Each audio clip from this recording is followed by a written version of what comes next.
déjà apporté il y a plusieurs années, avec un petit peu de nouvelles révélations que j'ai reçues. Mais, vous savez, on peut recevoir des révélations sur une parole qui sont vraies, parce que ça vient de l'Esprit. Je sais que ce que j'ai reçu vient vraiment de l'Esprit. Mais on peut recevoir autre chose. La parole, elle est vivante.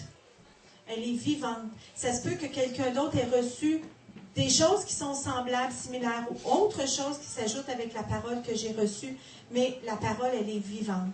Alors, elle nous parle à tous les jours, elle nous parle à chacun de nous comme nous sommes. Mais par contre, il ne faut pas la transformer ni la changer. Elle est ce qu'elle est quand même. Alors, aujourd'hui, le sujet d'aujourd'hui, c'est les 10 vierges. Et là, on voit les 5 qui sont restées à la porte. Et c'est ce qu'on ne veut pas. Hein? On ne veut pas ça. Alors, je vais vous lire le texte dans Matthieu 25, 1 à 13. Ceux qui ont leur Bible, j'aime ça quand vous avez vos Bibles. Apportez vos Bibles, apportez des crayons papier pour écrire, prendre des notes si vous voulez. Vous n'êtes pas obligés, parce qu'il y en a qui ont des bonnes mémoires, mais moi, j'en ai pas. Alors, j'en demande plus, par exemple. Tous les jours, je demande de renouveler ma mémoire. Alors, Matthieu 25, 1 à 13. Alors, le royaume des cieux sera semblable à 10 vierges qui prirent leur lampe pour aller à la rencontre de l'époux. 5 d'entre elles étaient folles et 5 sages. Les folles, en prenant leur lampe, ne prirent pas d'huile avec elles, mais les sages prirent avec leur lampe de l'huile dans des vases. Comme l'époux tardait, toutes s'assoupirent et s'endormirent. Au milieu de la nuit, il y eut un cri. « Voici l'époux, sortez à sa rencontre. » Alors, toutes ces vierges se levèrent et préparèrent leurs lampes.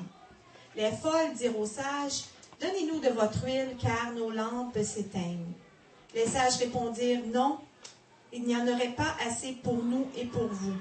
Allez plutôt chez ceux qui en vendent et achetez-en pour vous. » Pendant qu'elles allaient en acheter, l'époux arriva.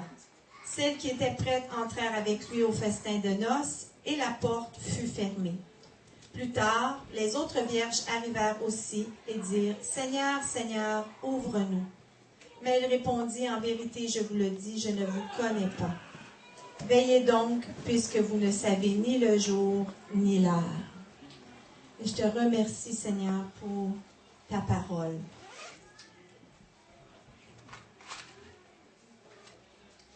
Premièrement, les 10 vierges, il y en avait 10 qui attendaient l'époux. Donc, la parabole, d'après moi, s'adresse à l'Église. Parce que on attend un époux, et notre époux, c'est Jésus. Alors, les 10 vierges étaient sauvées. C'était 10 personnes sauvées. Elles étaient vierges, donc elles n'appartenaient qu'à un seul Dieu. C'était pas des gens qui étaient dans le monde, c'était pas des gens parce que dans le monde, il n'aurait pas été vierge. La virginité appelle la pureté, donc il n'appartenait pas à personne. Il n'y avait même pas connu d'autres dieux que Jésus. Il attendait vraiment leur époux. Donc, s'adresse à l'Église. Alors, nous sommes l'épouse de Christ, puis nous attendons son retour. 5 ont pris leur lampe sans prendre d'huile avec elles, et 5 vierges ont pris leur lampe avec des vases remplis d'huile. La lampe, moi, la révélation que moi j'ai reçue, c'est que la lampe, c'est le Saint-Esprit et notre salut. Mais c'est le Saint-Esprit. Les vases, le vase, c'est nous. La parole dit dans Romains 9, 23, 24, « Et s'il a voulu faire connaître la richesse de sa gloire à des vases de miséricorde qu'il a d'avance préparés pour sa gloire, c'est-à-dire à nous qu'il a appelés non seulement d'entre les Juifs, mais encore d'entre les païens. » Alors, les vases, c'est nous, et son huile, c'est son onction. Il est écrit que comme l'époux tardait, les 10 vierges se sont endormies. Qui ne s'est jamais endormi dans sa foi? Ben, moi, je l'ai fait. Moi, je me suis endormie. Ça représente les chrétiens qui attendent tous la même chose, le même Seigneur, mais qui n'accomplissent pas les œuvres que le Seigneur leur a demandées. Ils s'endorment. Ils sont restés inactifs dans leur vie chrétienne. Des fois, ça peut être le découragement, la déception, on peut avoir vécu des choses dans notre vie qui peuvent nous avoir conduits à s'endormir. L'attente aussi. C'est long, attendre. Mais on attend quelqu'un, là, ça se peut qu'on s'endorme. C'est long à attendre après la venue du Seigneur. T'sais, il a dit, je vais revenir bientôt, mais un jour c'est comme 1000 ans c'est comme un jour. Hein? C'est long. C'est long à attendre. Alors, c'est pas un péché de s'endormir. Le péché n'est pas de s'endormir. Le péché est de ne pas se relever, de ne pas se réveiller. Ça, c'est le péché. Mais il y a quelque chose aussi qui est dangereux. Puis c'est ça qu'on va voir aujourd'hui. Au milieu de la nuit, il y a un cri. Voici l'époux, sortez à sa rencontre. Alors, toutes les vierges se levèrent et préparèrent leurs lampes. Jusque-là, tout va bien. Ils sont toutes pareilles, ils sont toutes réveillées, puis ils ont toutes voulu préparer leurs lampes. Mais, il y a un hic. Il y a un mais. 5 folles demandèrent, donnez-nous de votre huile, car nos lampes s'éteignent. Mais elles leur répondirent, non, il n'y en aurait pas assez pour nous et pour vous. Allez plutôt chez ceux qui en vendent et achetez-en pour vous. Voilà le mais. Et au tout départ, les 5 vierges dont elles sont sauvées et appartiennent à un seul Dieu et à notre Seigneur Jésus-Christ, les 5 vierges sages ont pris leur lampe, le Saint-Esprit, ils ont pris leur salut, puis dans les vases, ils ont mis de l'huile supplémentaire. Maintenant, l'huile, c'est l'onction qui est si précieuse du Saint-Esprit. Mais l'onction, c'est quelque chose qui a un prix, qui coûte quelque chose. Pourquoi? Parce que l'onction, là, c'est pas juste le feeling. Il y a beaucoup de monde qui court ici et là, les endroits, pour avoir, comme dit souvent Pasteur Daniel, l'effet du Saint-Esprit. L'effet de l'onction. Mais l'onction ne sert pas à ça. L'onction ne sert pas à l'effet. L'onction sert, premièrement, pour nous, à la guérison, à la transformation, à la sanctification. On va voir ça un petit peu plus loin. Il n'est pas mentionné dans la parole de Dieu que les 5 sages ont acheté leur huile. C'est pas mentionné ça. Mais on suppose qu'elles l'ont acheté parce qu'elles disent aux 5 folles, allez vous en acheter chez les vendeurs. Donc, ils ont dû sortir à l'extérieur du lieu où ils étaient pour aller acheter de l'huile. Donc, on suppose que les 5 sages ont payé, ont acheté eux autres leur huile. Ils l'ont payé. Le salut, lui, il est gratuit. Normalement, par le baptême du Saint-Esprit qui suit, lui aussi, le baptême du Saint-Esprit, c'est gratuit. On ne peut pas acheter le Saint-Esprit, on ne peut pas acheter le baptême du Saint-Esprit, on ne peut pas acheter notre salut. Ça, c'est gratuit, c'est donné. Parce que on ne peut pas acheter son salut ni le Saint-Esprit par nos œuvres, parce que c'est par la grâce et par le moyen de la foi que nous sommes sauvés. On voit ça dans Éphésiens 6, 8 à 10. Vous irez le lire, je ne l'ai pas mis, mais on voit ça dans Éphésiens 6, 8 à 10. Et c'est par ce même moyen que nous recevons le Saint-Esprit qui nous est promis lorsque nous sommes en Jésus-Christ. Donc ça, c'est gratuit. Éphésiens 2, je me suis trompée. OK, moi j'avais marqué Éphésiens 6. C'est Éphésiens 2, pardon. Alors, Éphésiens 2, 8 à 10. C'est ça? Par contre, l'huile que nous amassons dans nos vases est le fruit des œuvres préparées d'avance pour nous par Dieu. L'onction qui nous transforme sert à ce qu'on puisse opérer les œuvres préparées d'avance qui sont pour nous par le Seigneur. Et c'est ça qui coûte un prix. C'est ça qui nous coûte quelque chose. Parce que dans la transformation et la sanctification que l'on vit, on doit aller faire l'œuvre que Dieu nous demande, parce que c'est cette œuvre-là qui nous demande, qui va nous sanctifier, qui va nous purifier. D'accord? Si on est marié, quand on est marié, une des premières choses qu'il fait, c'est qu'avec l'autre, le conjoint, notre époux, notre épouse, l'œuvre la première œuvre que Dieu nous demande, c'est à travers notre mariage. Il faut accomplir celle-là. Ensuite de ça, c'est avec nos enfants, la deuxième œuvre. Et ensuite de ça, l'œuvre à l'extérieur. Et dans les œuvres que Dieu a préparées d'avance, pas celles que nous, on s'est choisies. Pas à travers les personnes que nous, on choisit, mais celles que le Seigneur, les œuvres que Dieu nous demande. Si on est pasteur, si on est ouvrier, si on travaille, peu importe où on est, l'œuvre que Dieu a préparée d'avance pour nous. Dans les 5 ministères aussi, prophètes, apôtres et tout, l'œuvre que Dieu nous a demandée. Il y a un prix à payer, il y a un don de soi à faire. Et ça coûte quelque chose. Et ce prix-là, je ne peux pas le donner. Ce que moi, j'ai accumulé comme transformation en moi, comme sacrifice dans ma vie, comme qu'est-ce qui m'a transformé moi, je ne peux pas le donner. Ça ne se donne pas. Je peux vous apporter mon expérience. Je peux prêcher, je peux vous parler de ce que je vis. Je peux vous expliquer le chemin que je peux avoir pris pour me rendre là. Mais je ne peux pas le faire pour vous. Je ne peux pas le faire pour personne. C'est chaque personne qui paye son propre prix pour son salut. Et le prix, c'est la mort à soi-même. L'onction qu'on reçoit du Saint-Esprit nous emmène à vivre notre mort à nous-mêmes. Le Saint-Esprit ne peut pas vivre en nous avec notre péché. Et le Saint-Esprit a sauvé notre âme, a sauvé notre esprit. Ce qui a été sauvé en nous à la croix, qui est gratuit, là, c'est notre esprit. L'âme et le corps restent à sauver, lui. Il n'est pas sauvé. Ça ne vient pas, ça, avec l'esprit. L'âme, elle, c'est toutes nos émotions, tout ce qu'on vit intérieurement, tout est logé, nos émotions, nos sens, tout ça, c'est dans l'âme. Et ça, là, ça n'est pas purifié. C'est pour ça qu'il est dit dans la parole qu'il faut travailler à notre salut. Travailler à notre salut, c'est travailler à sauver notre âme de son péché. Puis ça, c'est pas gratuit. Puis ça fait mal.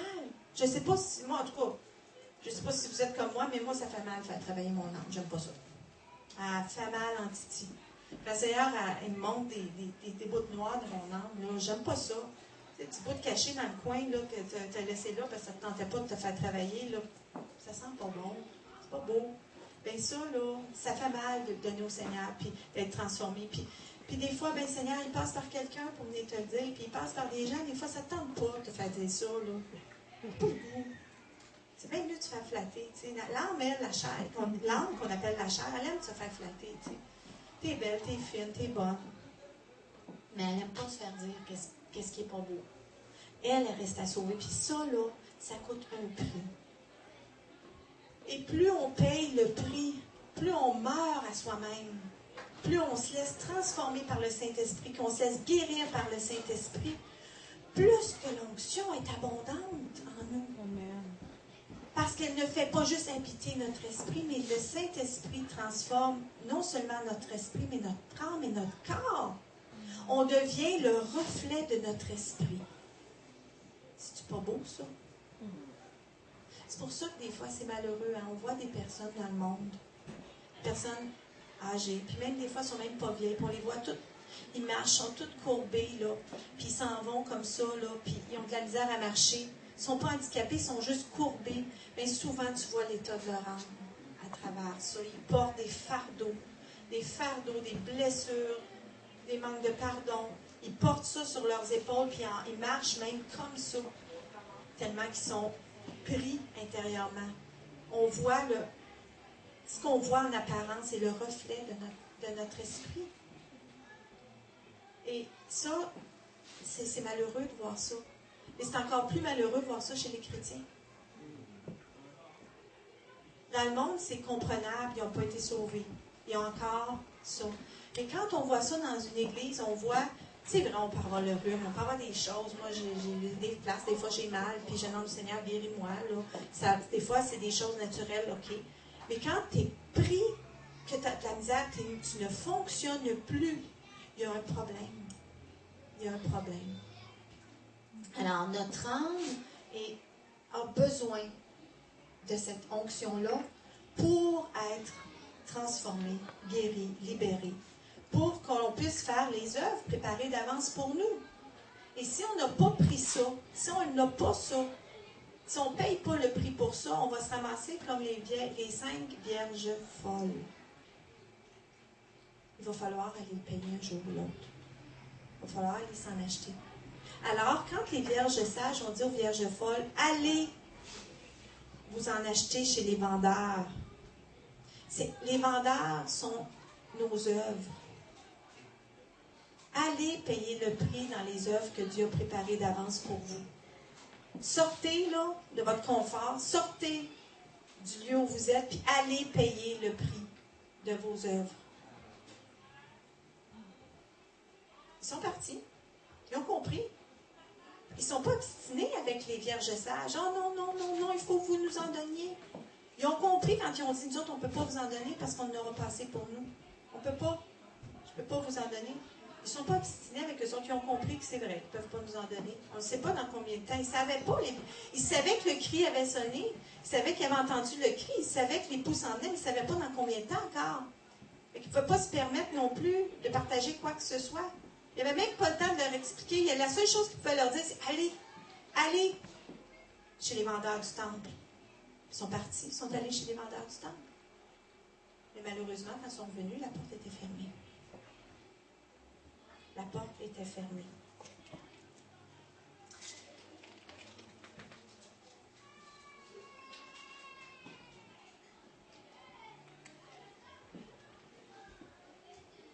Ça nous coûte quelque chose d'obéir à Dieu en faisant son œuvre. C'est peut-être difficile aujourd'hui pour toi parce que tu lui obéis. Tu sacrifies ta vie pour les autres pour qu'ils puissent recevoir Jésus. Tu vois autour de toi des chrétiens dans l'oisiveté qui ont reçu des dons du Saint-Esprit qui ne font rien avec. Ils se promènent de place en place et courent les manifestations de puissance du Saint-Esprit pour avoir les effets de bien-être de sa présence, mais ne portent pas les fruits dans leur vie. Eh bien, ce sont les folles qui n'emplissent pas leur vase. Un jour, quand le cri retentira, il sera trop tard pour eux. Que ce soit lors du retour de notre Seigneur Jésus-Christ ou bien lors de notre propre mort à nous. Si tu n'as pas d'huile, il sera trop tard. Car nous sommes sauvés par la foi, mais jugés par nos œuvres, sur nos œuvres. Car les œuvres témoignent de notre foi, et sans les œuvres, notre foi, elle est morte. On peut lire ça dans Jacques 2, 14, 16. Je pense que je ne me suis pas trompée. Jacques 2, 14, 16, on peut voir ça. Qu'on n'est pas sauvé par nos œuvres, mais que notre foi est morte sans les œuvres. C'est pourquoi Jésus a dit « Veillez, car nous ne connaissons ni le jour ni l'heure. » Ça peut être son retour ou notre mort. Qui sait quand on va mourir? Exactement. Oui, la médecine peut dire qu'il te reste tant de temps à vivre, mais même encore là, elle ne peut pas te donner un absolu, à part d'être un prisonnier et d'avoir une heure fixe pour mourir, mais même on voit ça, que ça peut changer. Il peut être pardonné, puis ça peut changer. Alors, personne ne peut vraiment dire ni le jour ni l'heure de la mort de quelqu'un. Ce passage de Matthieu est tellement riche en révélations, comme toute la Bible d'ailleurs, et c'est là que nous voyons que le Seigneur nous a donné toutes les réponses pour que nous ayons une vie riche et abondante en lui.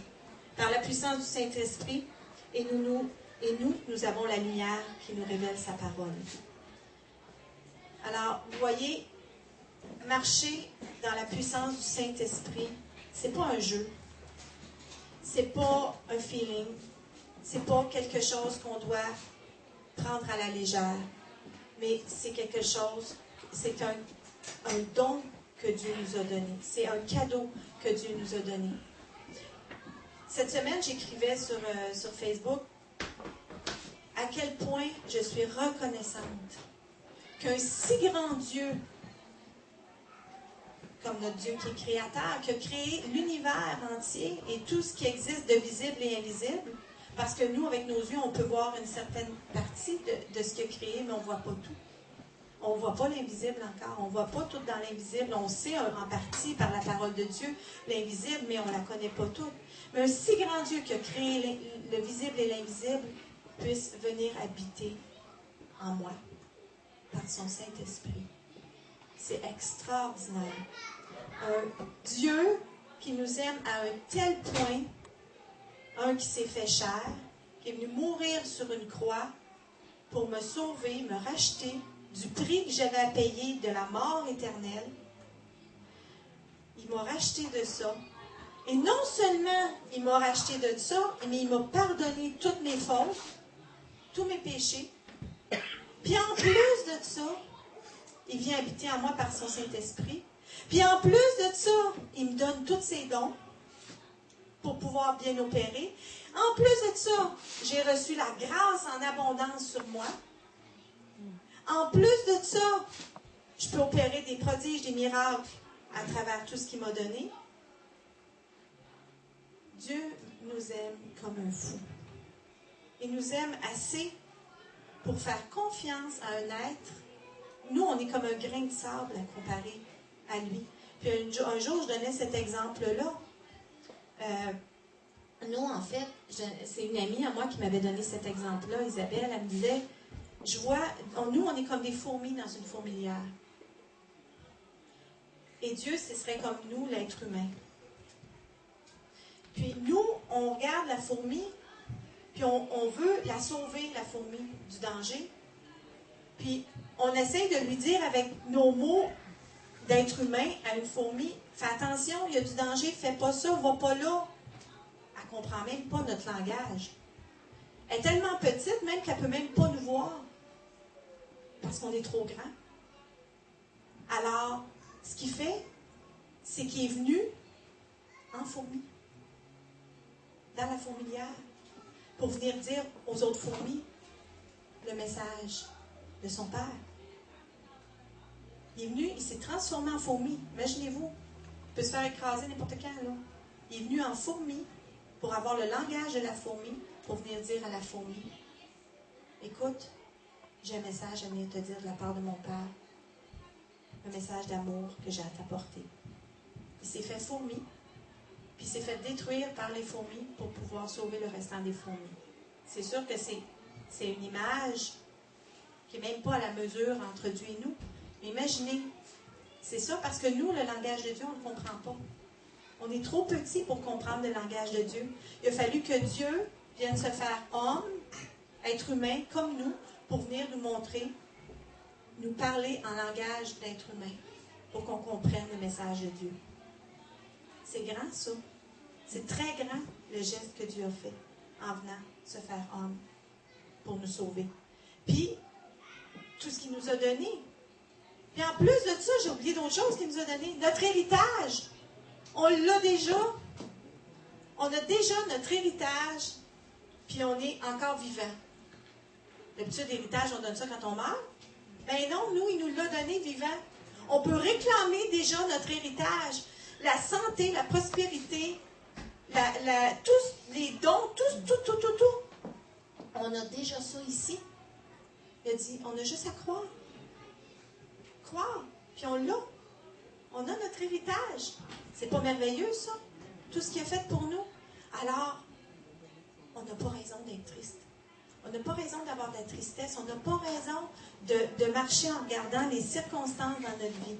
Il faut faire comme les 5 vierges sages. Il est encore temps. Il n'est pas trop tard de faire comme les 5 vierges sages.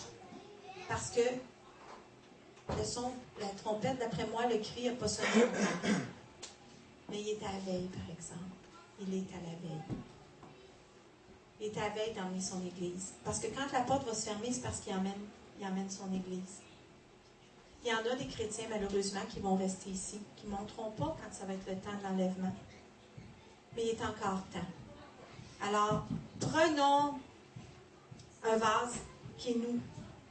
Laissons-nous remplir par le Saint-Esprit, premièrement, et laissons-nous transformer par lui. Laissons-nous guérir par lui.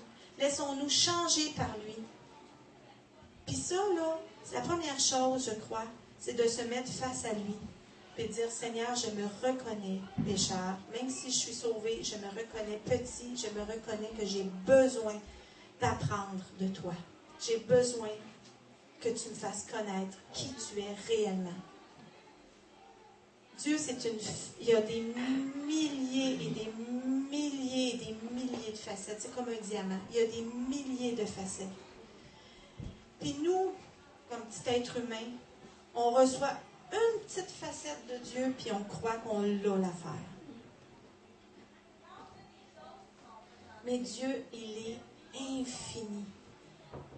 Puis il nous montre juste une parcelle de qui il est, puis on vient fou comme des balais. Puis on pense que là, on sait tout. Puis malheureusement, il y a des doctrines qui sont parties avec une facette de Dieu. Mais ils ont oublié le reste. Ils ont oublié tous les autres aspects de Dieu. C'est pour ça qu'il faut vraiment apprendre à le connaître. Sa parole, la Bible, c'est un des meilleurs moyens de le connaître. Puis notre relation avec lui d'intimité. Il se fait connaître dans l'intimité avec lui aussi, dans la prière, dans l'intimité. Il faut aller là. Il faut aller chercher notre huile, laisser transformer notre vase, puis pour qu'on puisse vraiment faire les œuvres que Dieu nous donne de faire. Puis c'est dans la prière, dans l'intimité avec lui, qu'on apprend quelle œuvre je dois faire. Parce qu'on peut faire plein de choses. On peut œuvrer dans plein d'œuvres. Puis c'est pas les œuvres que Dieu nous demande, puis on s'épuise, puis on se rend malade, puis là, on devient inefficace pour l'œuvre dans laquelle Dieu nous appelle. Il faut discerner. C'est pas pour rien qu'il nous a donné les 9 dons. Dont le discernement, il faut discerner là où on doit aller. Des fois, il faut dire non. Des fois, il faut dire oui. Il faut vraiment écouter le Saint-Esprit. Puis dans l'intimité, avec le Seigneur, on apprend à reconnaître sa voix. Et quand on reconnaît sa voix, on peut lui obéir. Si je ne reconnais pas sa voix, comment je peux lui obéir? Alors, il faut devenir vigilant. Il ne faut pas devenir comme les chrétiens fous qui se promènent d'une place à l'autre et qui vont chercher l'onction du Seigneur, mais on ne voit pas de fruits dans leur vie. On ne voit pas de fruits. Jésus a dit, c'est aux fruits qu'on voit un arbre. C'est aux fruits qu'il porte. Des fois, on s'accroche après des personnes qui ont l'air des beaux arbres, pleins de feuilles. Et que c'est des beaux arbres, sont pleins de feuilles, sont feuillus, mais il n'y a pas de fruits dedans. Ils ont plein de connaissances. Ils ont de la connaissance, ils peuvent savoir quoi faire avec. Ils connaissent la parole de Dieu. Mais ils vont vous dire quelque chose. Satan, il connaît la parole de Dieu, l'avec, par cœur. Il était là. Il était à chaque étape qui a inspiré ses instruments à l'écrire. Il était là, lui aussi. Il connaît la création, il connaît Dieu plus que nous, on le connaît. C'est pour ça que Jésus dit, c'est pas à la connaissance. C'est pas à la connaissance que Dieu regarde. Parce que Satan, si c'est à la connaissance, bien Satan s'en va au ciel. Il connaît Dieu. C'est pas à la connaissance. C'est aux fruits que l'on porte. Parce qu'il y a une différence entre le diable et nous. C'est les fruits. Les fruits du diable sont mauvais. Les fruits que nous, on porte comme chrétiens, sont bons. On porte de bons fruits. On est censé porter de bons fruits. On est censé être pour les autres. Ils peuvent venir cueillir dans notre arbre des choses. Ils peuvent venir cueillir, ça apporte quelque chose aux autres, ça transforme les autres. On est censé devenir ça. Alors, si on est des arbres, on n'a pas de fruits, il est encore pas trop tard pour en avoir des fruits. Amen. Alors, on va prier. On va prier.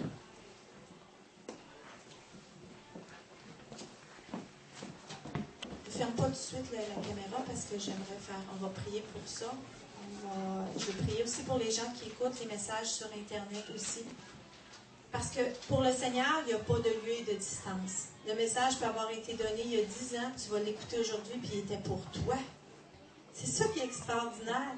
Tu écoutes des fois des vieilles cassettes d'enseignement, puis le Seigneur te parle. Il y avait une parole de connaissance qui a été donnée il y a 10 ans juste pour toi aujourd'hui. Vous savez ça, hein? Il y a une parole de connaissance qui peut avoir été donnée il y a 10 ans sur un message. La personne, elle l'a donné. Il n'y a personne qui a vraiment reçu. Toi, tu écoutes cette parole-là et elle était pour toi. Le Seigneur a permis que tu prennes cette cassette-là, que tu l'écoutes, puis c'était ta guérison. C'était ton miracle qui était sur cette cassette-là. Alors, il n'y a pas de temps ni de lieu pour Dieu. Seigneur, aujourd'hui, on vient devant toi et on t'offre notre cœur, on t'offre notre esprit, on t'offre notre âme et notre corps. On t'offre notre être tout entier. On se met devant toi.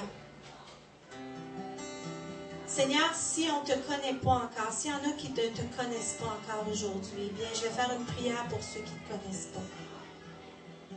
Saint-Esprit, j'ai été rejoint aujourd'hui. Tu m'as touché. Tu as touché mon esprit. Et je te prie, Seigneur, je veux te remettre ma vie aujourd'hui. Je veux être ce Dieu. Je veux que tu sois pour moi mon Sauveur et mon Seigneur. Viens changer ma vie. Viens me transformer. Je te remercie parce que je reconnais aujourd'hui pour la première fois le prix que tu as payé pour moi sur la croix. Tu m'as racheté, tu m'as lavé de tous mes péchés. Aujourd'hui, je suis blanc comme neige devant toi. Et je te demande pardon pour tous mes péchés. Mais je sais que tu m'as pardonné déjà. Viens me laver par ton sang. Et aujourd'hui, je commence une nouvelle vie avec toi. Je veux recevoir le Saint-Esprit en moi. Viens me baptiser du Saint-Esprit pour que je puisse remplir mon vase, remplir mon être tout entier de ta présence pour accomplir les œuvres que tu as préparées d'avance pour moi. Et pour les autres, bien Seigneur, je t'ai peut-être délaissé. J'ai pas accompli l'œuvre que je devais accomplir. J'ai été dans l'oisiveté. J'ai pas marché avec toi comme j'aurais dû marcher avec toi, Seigneur. Et aujourd'hui, je me repens de ça. Je te demande pardon. Je te demande pardon, Seigneur, de ne pas avoir obéi à ta parole, à ce que tu me demandais. Ou à ne pas avoir compris ce que tu me demandais. Aujourd'hui, Seigneur, je prends la ferme décision de t'obéir et de marcher dans tes voies. Je veux faire ta volonté, Seigneur. Je veux être avec mes frères et mes sœurs un instrument utile pour ton royaume. Pour la sanctification, pour le salut des âmes qui ne sont pas encore à toi, Seigneur, et qui crient à l'aide et qui cherchent, et qui te cherchent, mais qui ne t'ont pas trouvé encore. Je te remercie par le nom de Jésus, dans la toute-puissance du Saint-Esprit, de venir aujourd'hui déposer la bénédiction sur chaque personne, la guérison, la délivrance, la libération, parce qu'il n'y a rien d'impossible à celui qui croit en toi, Jésus. Rien n'est impossible avec toi, Seigneur. Je te remercie. Je te remercie parce que nous sommes précieux pour toi.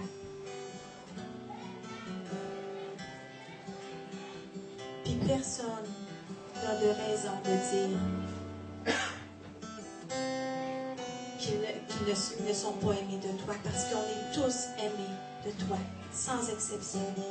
Tu nous aimes tous inconditionnellement, peu importe là où tu es venu nous chercher. Ça, je veux dire ça à quelqu'un. Peu importe l'endroit où tu es en ce moment. Peu importe là où tu te trouves en ce moment.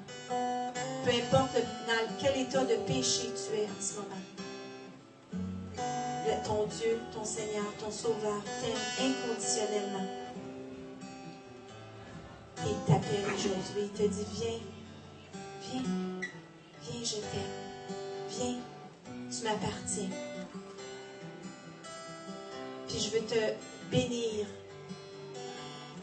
je vais être avec toi dans chacune de tes épreuves. Dans chaque chose que tu vas vivre, je vais être avec toi. Même si ce n'est pas toujours facile, je suis avec toi. Amen. Amen.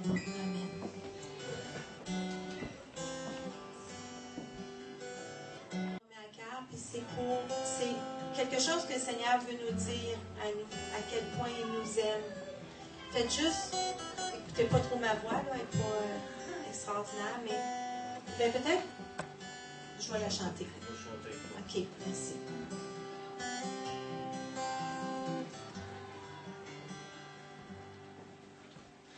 Viens, ma toute belle. Viens dans mon jardin, l'hiver sont étalés et les vignes en fleurs exhalent leur parfum. Viens dans mon jardin, viens ma toute belle. Viens dans mon jardin, l'hiver semble étalé et les vignes en fleurs exhalent leur parfum. Viens dans mon jardin. On va aller lire ce texte-là dans le Cantique des Cantiques.